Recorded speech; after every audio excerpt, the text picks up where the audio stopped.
Hello and welcome to Playwright, a podcast about creating and sharing new ways to play. My name is Ryan Hamann. You can call me H. And I'm Ryan Quintal. You can call me Q. It's been a little while since we've recorded. I think if I can get this edit turned around tomorrow, then we don't have to miss a week as per the listener's experience. But it has been a couple weeks that we've been away from podcasting for one reason or another. So excuse us if we're a bit rusty, but we're getting back in the swing of things and hoping to pick up the regular schedule from here on out. It has the knock-on consequence. First of all, I apologize because I know that means it's going to be a barn burner for you to put this thing together. But no, it's fine. It also has the knock-on effect, H, of making this the most or contemporary episode people have heard in a while. So if you want to know how we're doing currently, our answers will actually be as close to true as they are on any episode of this show.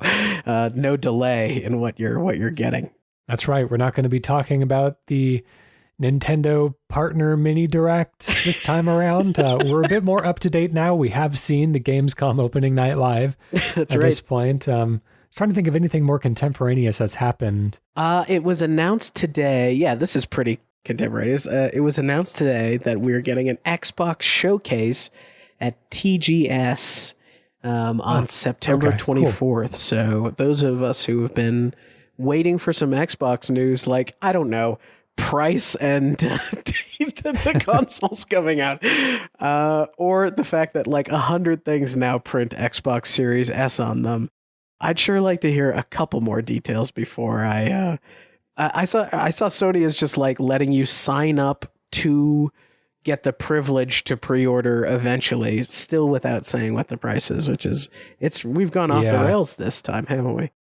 I think whether the news about the price is hard or easy to take, when both companies wait for so long, it starts to fill, I think in my mind and some consumers' mind, if they don't want, like, it's like your partner wants to talk to you in a relationship or something. Like, if you putting off the news this long, maybe you don't have something good to tell me, and that makes me more worried than maybe the actual price. It's just a game of chicken at this point. They're looking at each other saying like, this feels like a lot of money. What is the other one going to do? Right. Are they going to soften the blow, or are we going to have to do something to kind of skirt the message a bit? It'll be interesting for sure. Anyways, let's get into some fanciful false video game ideas. I believe that you are going first today. What are you bringing us? Well, I wanted to pitch this week a hybrid between the Go series like Hitman Go, Lara Croft Go, and Pac-Man. So I was imagining kind of this mobile game where you have more of a Pac-Man-esque maze, and you kind of swipe, and every time you swipe in a direction, Pac-Man kind of goes in that direction of the maze, and of course the ghosts potentially move around to like a guard and a Hitman level or something.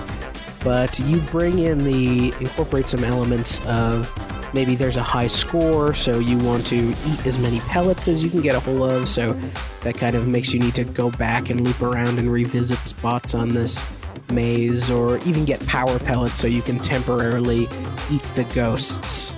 All right, let's go ahead and start the clock there.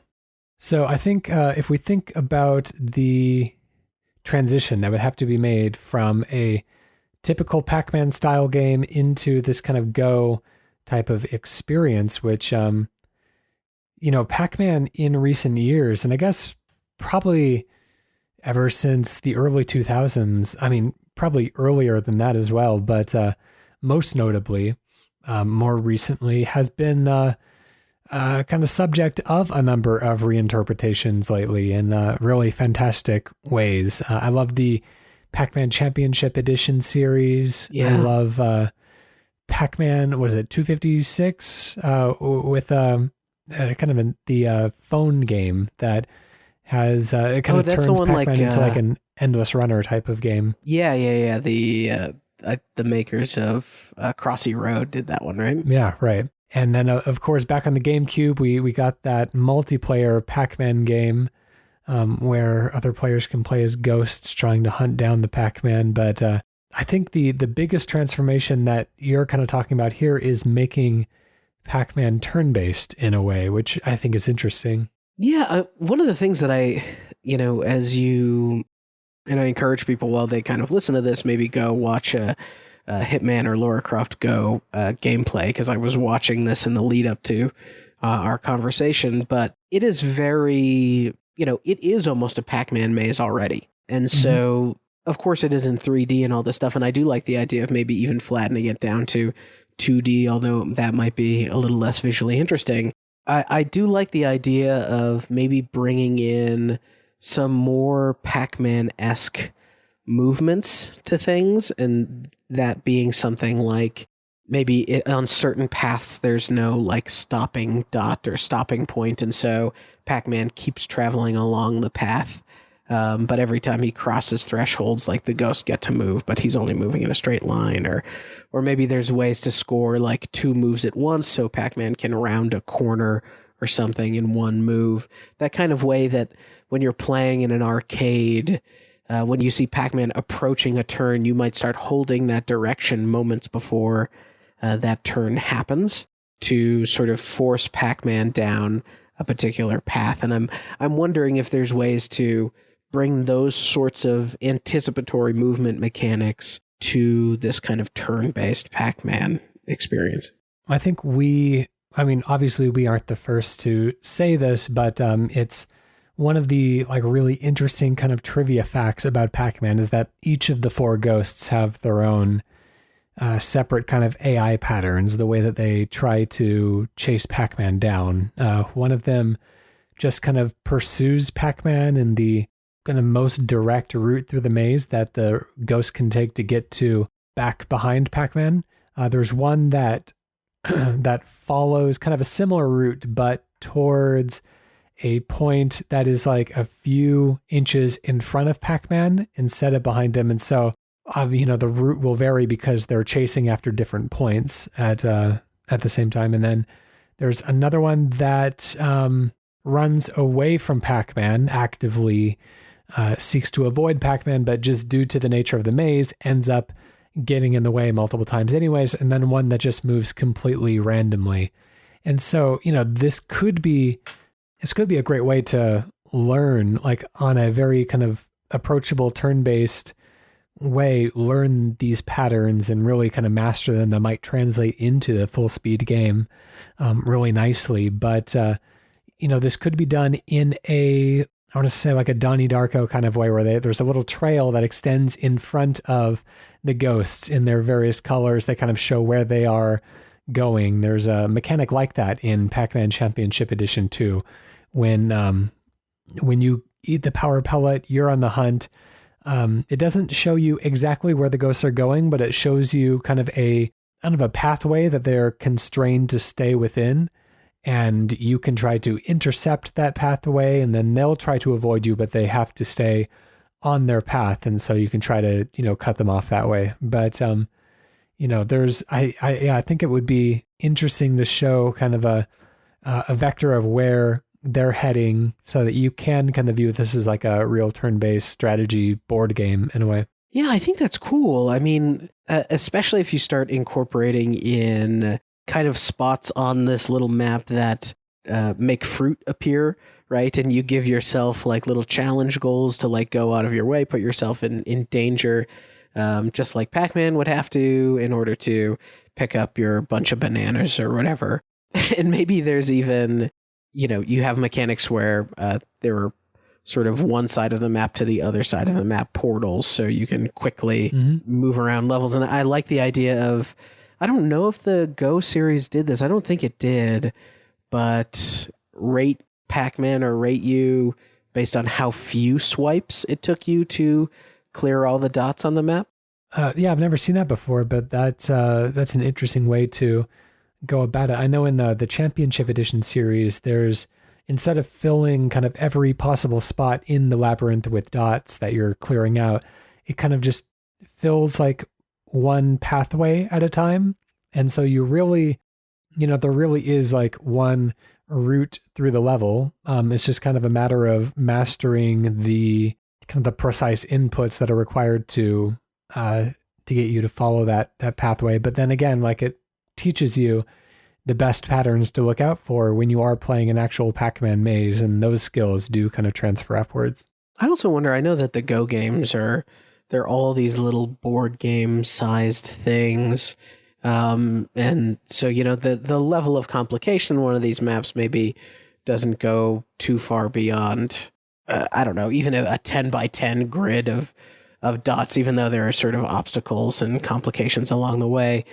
So I wonder what happens if you put something like that on, almost make it a roguelike, or something where there actually is a full Pac-Man maze size level of complexity to it. And instead of doing multiple levels, it's kind of, can you actually clear the entire Pac-Man maze turn by turn? Another kind of fun presentation aspect of the Go games that I'm kind of, I think it's kind of too bad that they moved away from. I think the animation in Lara Croft Go and in Deus Ex Go is very good, but I miss the kind of board game, chess piece type of way that Hitman Go looks, where everything is kind of like a piece carved out. And they're all like little porcelain board game pieces that don't move individually, but it's it's just it's a nice aesthetic, and it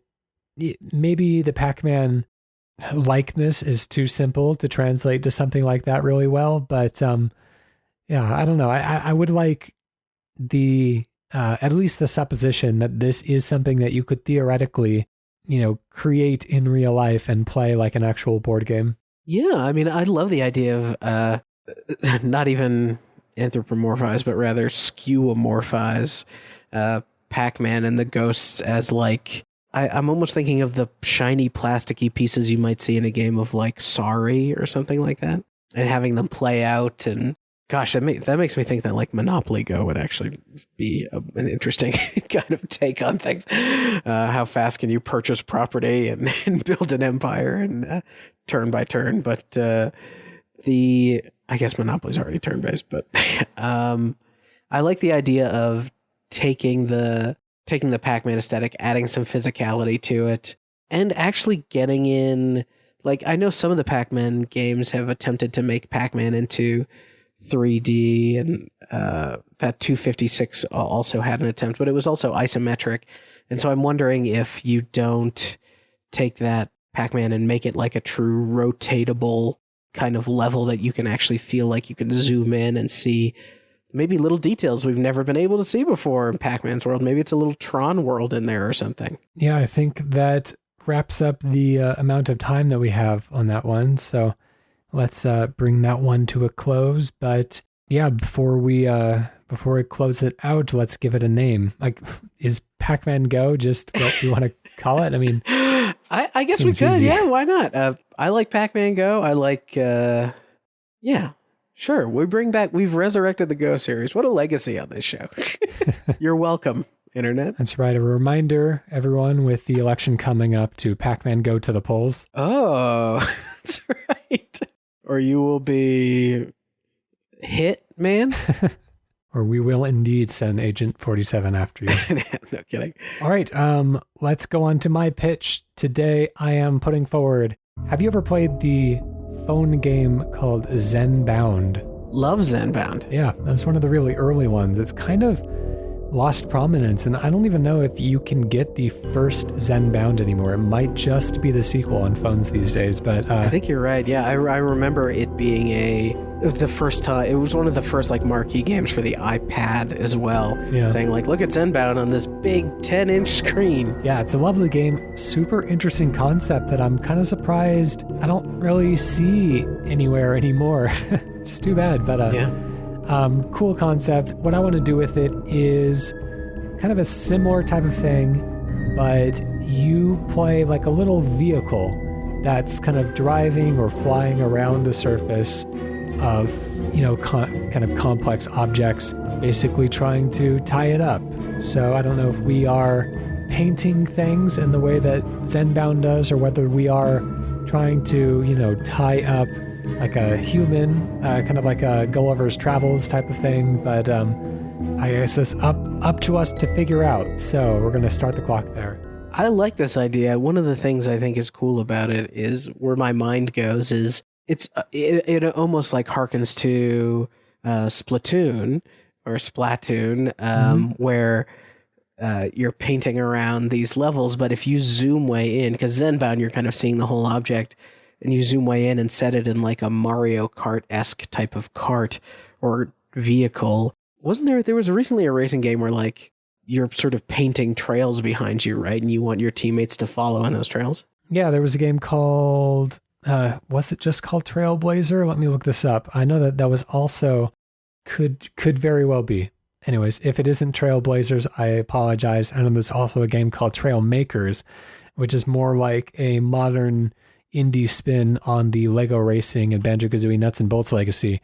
So I'm trying not to get the two of them mixed up. But the painting feature was also incorporated into the recent Team Sonic Racing as a way of kind of, going a little bit slower, painting a trail behind you, and letting other members of your team use that trail as a boost mechanic, which I remember very specifically because that was one of the first instances of Playwright getting to an idea before the actual developers did. Take that, Team Sonic Racing. And I don't know if the sequel Zenbound 2 even messed with. I think it did still mess with colorization, but you were also supposed to wrap for people that haven't played these games, you're essentially taking a very long rope, and you have an object that's kind of like carved out of metal or wood, and you're essentially rotating the object until the rope touches all the appropriate nails and kind of fully wraps around the object. And I don't know if you're scored based on how few centimeters of string you kind of use to wrap it, but it is this kind of very relaxing experience. And so obviously being in a vehicle may not have the tendency of being relaxing, but I like the idea of what if we're in a race car, and in the same way that you can you're throwing paint behind you as you move forward, but actually like when you reverse, why don't we let you kick a little paint in front of you as well? So you get some, a little bit more control over like, I almost have to make a jump or something, or I have to, pull off kind of an interesting maneuver in order to throw paint forward onto a surface. A couple of other points of reference I want to throw into the mix here. I kind of got the thought of Monster Hunter when you have the little insect weapon that kind of follows you around and flies around behind you. It would be so fun if you could use that insect to kind of fly around and tie up the monsters and try to, get their wings under control, tie their legs together, tie the muzzle of the mouth so they're not able to breathe fire. But there's so many dangerous portions of this monster that, really trying to prioritize while it's trying to struggle loose, while it's trying not to be tied up, how to appropriately kind of get this thing lassoed on that kind of larger than life scale in a way. Yeah. On that scale note, obviously that would translate very well into the kind of AT-AT fight from countless Star Wars video games where you're tying up the legs like you did in Empire Strikes Back, or even in a way, like this got me thinking of Blast Corps, where you're kind of, it's a very different type of objective, where in Blast Corps you are driving through buildings to try to kind of clear a path for a like an out of control nuclear warhead on a train to go through without hitting buildings and exploding, but it's very much kind of like a very zoomed out perspective. You feel small in that the vehicle that you have feels too small for the job that you have to do, but there's so many different types of vehicles and so much variety in the gameplay that you get the sense of the world around you and the danger just because of how small on screen you are. I think what's cool, and it's funny that you mentioned Blast Corps, because I think Blast Corps has a couple levels that are very much a Pac-Man maze inside of them. But the what's interesting about this, the AT-AT fight and Luke wrapping the legs of that robot is, and maybe this is, a big robot battler or something like that, but it's using the sort of physics of the enemy against it. And I'm wondering now if you go into this Monster Hunter way of thinking, or Or maybe you're a vehicle that can actually just, or several different types of vehicles that have these different sort of bounding mechanics, whether one can kind of shoot one of those spinning weighted to, you know what I'm talking about, when they like weight either side of a rope and it's meant to quickly wrap around a thing. But you develop all these kind of binding based tools, and then you get these really Monster Hunter like big physicsy, maybe even Shadow the Colossus like monsters, right? That I think that's kind of the scale you're even aiming for. And your job is to wrangle them but not kill them, right? And like, you're not here to actually harm these creatures, but you do need to bind them up so that you can get them to a safe distance. This is almost giving me like Evangelion vibes minus the weird violence in that show. So if you do that, then you can also have these battles take place over a large open space. And so like, maybe you don't want to tie up a monster's legs and have them fall into water, or they could drown or something like that. And so you're constantly trying to read, like, where is it going to be safe? It's almost like cutting down a tree. Like, which way can I get this monster to fall so they're going to be able to be bound up in a non-lethal way? Yeah, that's an interesting aspect as well. You know, even if, I mean, to go back to the Gulliver's Travels kind of point of reference that we talked about earlier, like, you know, you're not, maybe you aren't, you know, able to kind of drive around this creature like it was a Geometry Wars 3 type of level, but instead maybe you are kind of bound to the ground, and instead of using kind of a sword and climbing like you would in Shadow of the Colossus, you're primarily kind of using ropes to try to take these monsters down, to keep them pacified. A real kind of a non-lethal pacification for these giant monsters. Yeah, could you imagine, like, if you have some of these mini little ropes that are just meant to quickly like tie up a small thing, and you're on a creature that has, I don't know, maybe they've got like valves or something on their body that like, you know, helps them breathe, but like, you don't want to kill the monster by cutting off all their air, but you know, if you can like close up or tie up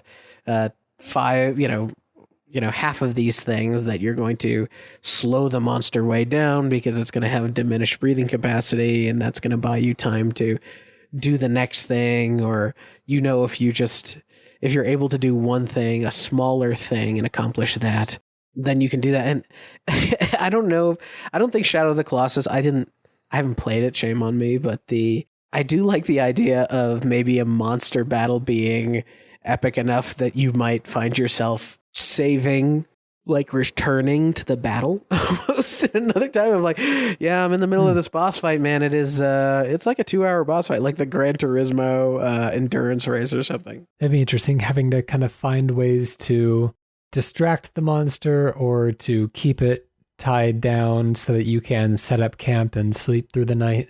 Right. And you could like, you know, you'd have like, it's almost like a straitjacket technique or a handcuffing technique of like, if you don't secure different points of the rope or the cable or whatever to the proper points on the monster that aren't going to like fall off. Like if you just tie it to a scale or something, maybe the scales can come off the monster. You don't know until you attempt to do it. And there's kind of that aspect of like figuring out, okay, just how strong is this creature? Where are their joints articulating, and then therefore where are the vulnerable points? That's a good one. I think that's all the time that we have on that one. Let's give it a name. Ooh, H, I want to play this game. I feel like a nice mashup here would be The Binding of the Colossus. Oh, okay. I'm totally there. The Binding of the Colossus. This is a sequel. We've pitched the sequel, haven't we? Yeah. To which game, I'm not exactly sure, but Exactly. That can be worked out in post. That's right. Depending on the art style, I think we could go either way. All right. Let's get on to a listener correspondence. This was written in, and we are, as always, going to be pitching and workshopping something from the community. If you would like to email in something yourself, you can do so. We'll give you all of our emails and website form after this segment. So this one comes from Ashton Hermann, who says, "Hey Playwright, it's been a while since my last pitch, and I think I've come up with something that's just zany enough to work. Monkey Island Battle Royale. At the start of a match, 100 would-be pirates fall into the ground by way of a rubber chicken or a pulley and immediately begin pixel hunting for items they'll need to defeat their opponents. Maybe combat is entirely based on the series Insult Sword Fighting, and insults are actually among the loot that you can find randomly placed throughout the map, somewhere deep in the Caribbean, of course. Or maybe combat is real time, and the insults are implemented in some other way. Instead of grenades, you would have deteriorating mugs of grog. Instead of vehicles, jump pads, or Apex Legend balloons, you travel quickly via launching yourself from cannons. Instead of guns, you have, well, I guess they're still guns, but they're like muskets or whatever, piratey ones. I can picture a game that looks and feels a lot like Sea of Thieves, but doesn't have to. What do you guys think? All right, let's start the clock. Wow, that last line is so true, Ashton, in that, like, Sea of Thieves is exactly what Monkey Island would probably look like now, except for there's obviously some stylistic stuff that just Sea of Thieves doesn't paint in, but yeah, in terms of like lighting and that sort of stuff, that's where my head goes. Yeah, so we've been kind of requested, and we've done ourselves several Battle Royale games, oftentimes kind of mixing in other genres. I think we did a golfing one a while back that was one of my favorites, but we've never done a point-and-click adventure Battle Royale. So that's really the challenge here, is how do we take the aspects of that genre? And I think there's stuff to be done. There's a lot of adaptable puzzle solving, but how do we keep it engaging for repeat plays? How do we utilize maybe there's kind of a like a set of all the puzzle solutions are all kind of built around like simple machines, pulleys and levers and inclined planes and stuff like that. You have to build these kind of little combination machines to perform these actions, almost like a Banjo-Kazooie nuts and bolts in a way, but the objects that you collect, instead of just being raw materials that are easy to snap together like Lego bricks, they would be kind of common, mundane, everyday objects. So you'd have to kind of see through the artifice and find the function within. And then when you come to, a particular challenge, then you would know to assemble, something from this category, something from that category to make whatever it is that you're trying to produce. But I don't know if that's really true to the spirit, or if that would make for an engaging long time play session. But yeah, I don't know. I think one of the things that you could, like the pressure and the loop of dropping in to PUBG or what have you, then you immediately just start like looking for shit and picking it up, just picking it up.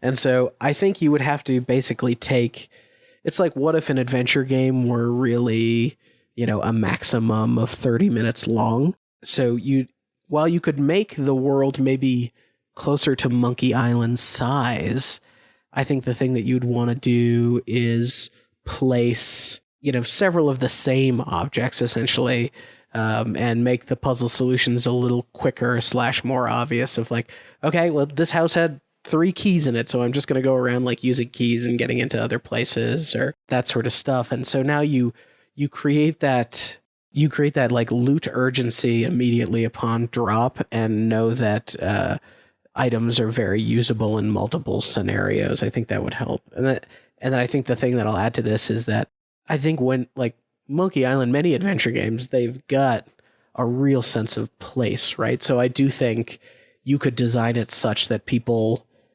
understand where they are in kind of, I don't know if 3D space is the right thing, but maybe XY coordinate space.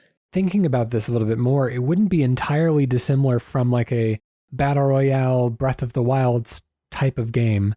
Maybe, and this could be kind of a fun twist. Instead of a Battle Royale where everyone kind of begins on a giant remote map where people can hide from each other and you're trying not to be seen, it's a little bit more, I feel like modern day Fortnite is, really kind of moving in this direction and encouraging this style of play, where it's kind of people do see each other, they walk past each other, there are quests that they are trying to accomplish, There's NPCs that they can interact with. There's puzzles for them to solve. And then the rewards are like one musket shot or something like that. And so you see people around you and you are sometimes even working together to try to solve some of these puzzles. And you have that kind of, recognition of other people sharing this space together.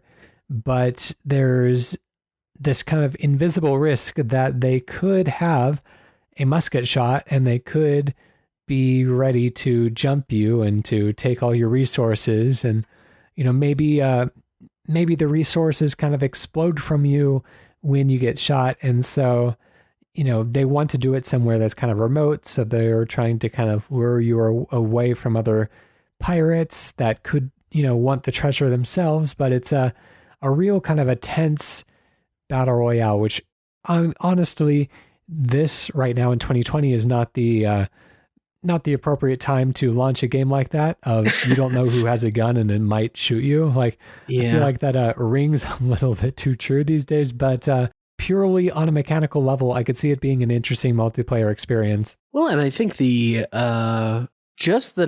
about the novelty of walking into a screen in an adventure game, seeing another character there, and that is another player. Like, maybe that has happened in the history of games that I don't really entirely know about. Maybe that was how some people did the earliest MMOs or whatever, but adventure games are very often just you talking to these, often pre-placed set pieces in the world, almost there just for exposition, right? Like, there's always the person always standing in the same place in the village or whatever that you can talk to. And sometimes people move around, but the idea of you get into a room and you see another player there, and you can see both cursors that are like accurately tracked on screen. And so you're both scrambling to pixel hunt, like Ashton talked about here, and like, open the secret door or open the secret chest or whatever. Maybe the other person got to it before you. Maybe that it's a pixel they haven't clicked yet. But I do like the idea of having that, like, are you going to try and get something out of the room, or are you going to select the person? And maybe in which case we put you into a Monkey Island like conversation with that person. And, one of the options are use item X. Maybe it could just be as simple as like throw a can at this person, and that makes them lose their turn or skip an action or something like that. And obviously, like, I think it's difficult within the multiplayer space a lot of the time, unless you're going for pure physical comedy. But I would like to incorporate some of that, the kind of wittiness of Monkey Island as well. Make this a funny game to read as well as to play. And I don't know exactly how to kind of proceduralize those types of jokes. It might just be writing a ton of them, more than could be expected. But I guess we have seen Fall Guys recently as a popular kind of massively multiplayer comedy game. So yeah, it definitely can work.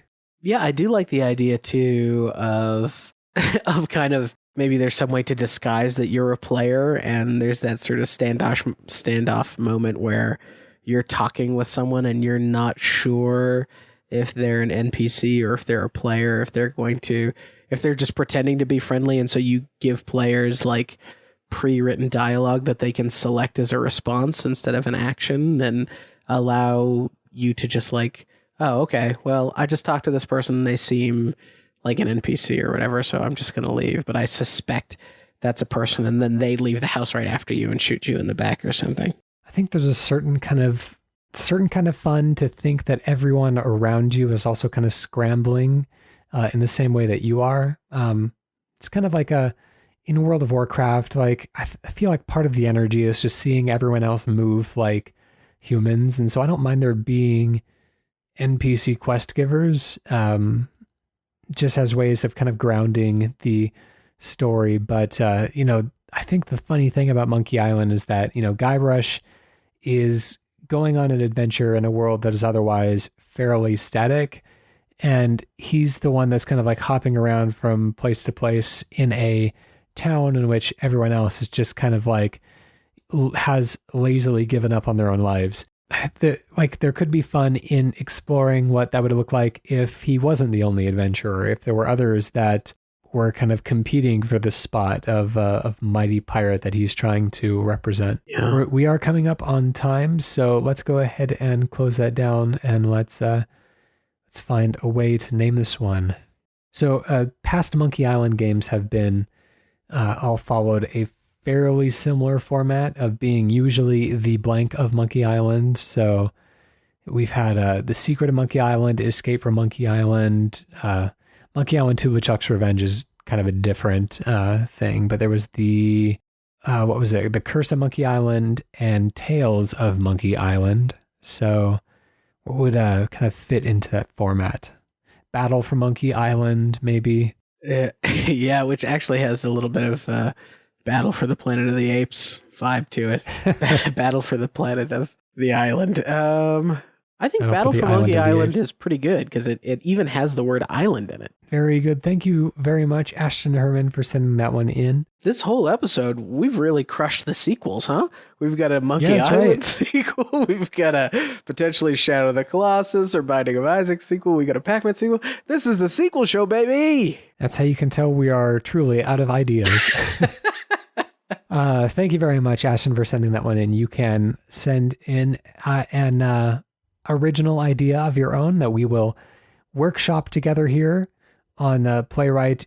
You can write in to playwrightcast.com/pitch. You can tweet us at playwrightcast, or you can email us playwrightcast@gmail.com. Special thank you to PROTODOME for the use of our theme song, Hello World, off the album Blue Noise. And while you're listening to things, go listen to the great shows on the Cane and Rinse Network, like The Sausage Factory, like Sound of Play. Listen to some music, chill out. It's a stressful time. And hey, why not Cane and Rinse deep dive breakdowns, reviews of games post all the hype and only to the gems. All right, to close out the show today, I believe that you are delivering a redacted game. Okay, I think I've got that good energy that could stump you this time. Here we go. Redacted, the brutally funny debut title from Redacted, takes the Redacted tradition of groundbreaking, innovative, original gameplay and humorous, tongue-in-cheek storytelling to an entirely new setting. Redacted. As a Redacted, you'll laugh and cringe as you stand up to Redacted, get redacted on by Redacted, redacted on malicious Redacted, win or lose the girl, and ultimately learn to navigate the obstacles of the Redacted. Wow, not much pitch left there. All right, let's see. So this seems heavily story focused, in that there is a girl to be won in the traditional story sense, not yeah. But also there seems to be a heavy kind of comedy element, and it is a debut title from whatever team put this together. So with those things in mind, I'm gonna start with the guess in the blue, and then we can start getting some additional information possibly. How about Deponia? Deponia. It is not Deponia. Here are some awards and rankings. Oh man, if I tell you these though, it's gonna tell the platform too. Maybe, do you want me to obfuscate the platform? If you feel that the platform would be giving me too much information, then you can leave it out. I will say it is the number 6 best game of its platform in 2006. It is the number 3 most discussed game on its platform of 2006, and the number 5 most shared game on its platform of 2006. Okay, 2006. We were in the GameCube, Xbox, PlayStation 2. That is right. That would have been a year after Psychonauts. So, good time for comedy games. Could you give me some of those some of the verbs in the description again? Let me get a sense of what we're actually doing in this game. Yeah, you'll laugh and cringe as you stand up to X, redacted, get redacted on by Redacted. Sorry. redacted on malicious redacted. Win or lose the girl and ultimately learn to navigate the obstacles of the redacted. The obstacles. That sounds non-literal obstacles. That sounds like learning to navigate the obstacles of the office work life environment or whatever. Yeah, exactly. I think that's right. That's a good read on that. Okay. I could read you. Well, I'll let you take a guess and then I'll give you a 10 and a 0. Why don't you go ahead and give me the 10 and the 0? I think that would be helpful. Okay. A 10 is one of the most enjoyable original this platform games ever. Excellent soundtrack and a game worth playing for years. I have to redact a couple things from this, but I think it's fine. It's fine. Horrible, the 0. Horrible graphics, lacking plot line, bad character development is what makes this horrible game an outcast of all redacted products. And what's sad is I heard number 2 is coming. Oh God, no. Please don't buy this trash of a game.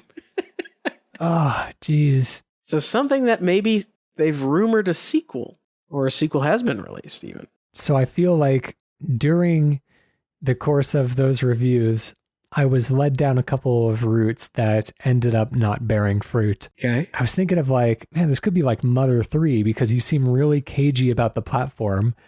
And if I found that this was on Game Boy Advance, then that would certainly narrow it down. I think that would just about align. It might be a bit early for that actually, but it might be about right. Anyways, but if they were saying that a number 2 was coming, that wouldn't make sense because it would be 4 at that point. What I think is interesting in terms of the 0 review is that they say it is an outcast of all of this team or this studio's products.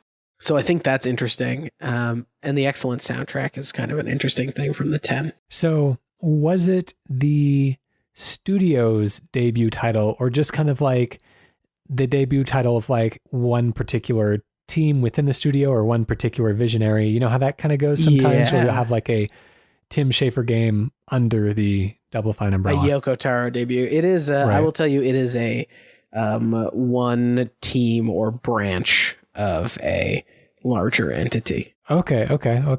All right. I have a second guess. Okay. Finally. How about Beautiful Joe? Ooh, oh man, and that is a game I would pick too. So thank you for tugging at my heartstrings, but it's not Beautiful Joe. All right. Okay. I still feel good about that one though. Yeah. All right. Now here's what I'm gonna do. Last little hint. I will tell you now the platform. Okay. It is the number 6 best, number 3 most discussed, and number 5 most shared PlayStation 2 game of 2006.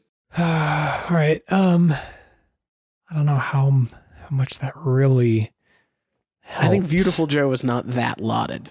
It's an 87 in its Metascore. Oh yeah, that's true. That's fair. Okay. That doesn't really fit. How much? Okay, without having to make you go through and redact the entire description again, how much was I reading into the comedy aspect of this, or was I just kind of hearing what I wanted to hear? I think it is a game that is not always funny, but mostly funny. It is a funny premise. All right. And then one final clarification question. When you say this is a PlayStation 2 game, is it an exclusive PlayStation 2 game? I wonder if I can. You don't have to say if you don't want to. That's all right. I think yes, but it has come out on other stuff since. Okay. All right. I think I have a answer that I'm confident in. Okay. It is a game in which you are trying to, get a girl or multiple at various points in the story. It is story based. It is mildly funny throughout. Is this Bully? This is Bully. Oh, baby. Well done. The full description: Bully, the brutally funny debut title from Rockstar Vancouver, takes the rock star tradition of groundbreaking, innovative, original gameplay and humorous tongue-in-cheek storytelling to an entirely new setting, the schoolyard. As a troublesome schoolboy, you'll laugh and cringe as you stand up to bullies, get picked on by teachers, play pranks on malicious kids, win or lose the girl, and ultimately learn to navigate the obstacles of the fictitious reform school, Bulworth Academy. Wow, holy cow, that was right down to the wire. Well done. Very good. All right, that was a good one. Thanks everyone for listening. That's been our show. We'll catch you again next week. Bye.